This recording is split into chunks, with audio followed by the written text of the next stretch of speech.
Britain में ईंधन का भारी संकट।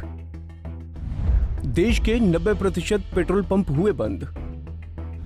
मदद के लिए सेना बुलाने पर हो रहा विचार।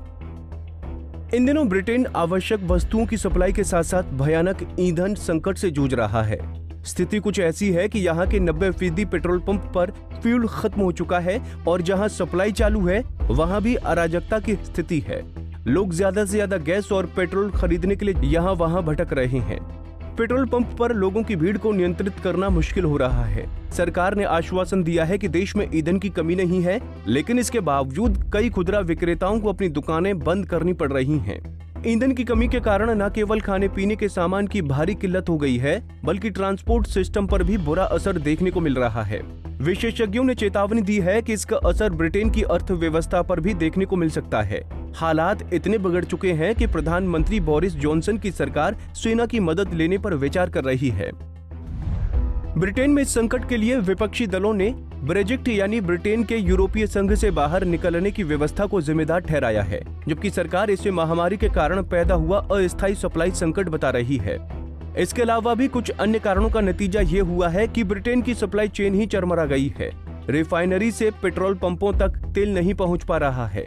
बड़ी संख्या में ट्रक सड़कों के किनारे खड़े हैं, लेकिन उनको चलाने वाला कोई नहीं है। रविवार को ब्रिटेन में पेट्रोल पंप विक्रेताओं के संगठन पेट्रोल रिटेलर्स एसोसिएशन ने बताया कि कुछ क्षेत्रों में 60 से 90% पंप बंद करने पड़े हैं। इन पंपों पर डिजिटल पेट्रोल और गैस खत्म हो चुकी है। परिवहन उद्योग का कहना है कि ब्रिटेन में करीब 1 लाख ट्रक चालकों की कमी है, जिसे जल्द पूरा किया जाना चाहिए ताकि फ्यूल स्टेशन और सुपरमार्केट स्टोर्स की मांग को पूरा किया जा सके। इधर प्रधानमंत्री बोरिस जॉनसन की सरकार ने फ्यूल की कीमतों में बढ़ोतरी के कारण खाने पीने के सामानों में आई कमी को रोकने के लिए लाखों पाउंड खर्च करने का ऐलान किया है। कैबिनेट के कई मंत्री लोगों से फ्यूल की पैनिक खरीदारी करने से बचने की अपील कर रहे हैं। इसके बावजूद देश के लगभग सभी पेट्रोल पंपों पर एक तरह की ही स्थिति दिखाई दे रही है। कई रिपोर्ट्स में दावा किया गया है कि अब ब्रिटिश सरकार ग्राहकों तक फ्यूल की पहुंच सुनिश्चित करने के लिए सेना को बुलाने पर विचार कर रही है। इसके साथ ही ब्रिटिश सरकार ने पड़ोसी यूरोपीय देशों से ट्रक ड्राइवरों की कमी को पूरा करने के लिए अपनी सीजनल श्रमिक योजना का विस्तार किया है। इसके तहत ट्रक ड्राइवरों के लिए 10,000 से ज्यादा अस्थायी वीजा परमिट जारी किए गए हैं, जो 1 अक्टूबर से लागू हो जाएंगे और 24 दिसंबर तक वैध रहेंगे।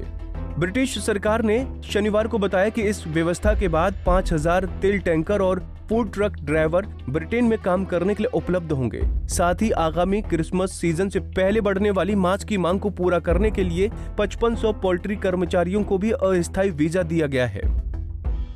हमसे जुड़े रहने के लिए हमारे YouTube चैनल को सब्सक्राइब करें और नई वीडियो की नोटिफिकेशन के लिए बेल आइकॉन को दबाएं। अगर आप ये वीडियो Facebook पर देख रहे हैं तो लाइक जरूर करें और ज्यादा से ज्यादा शेयर करें। धन्यवाद।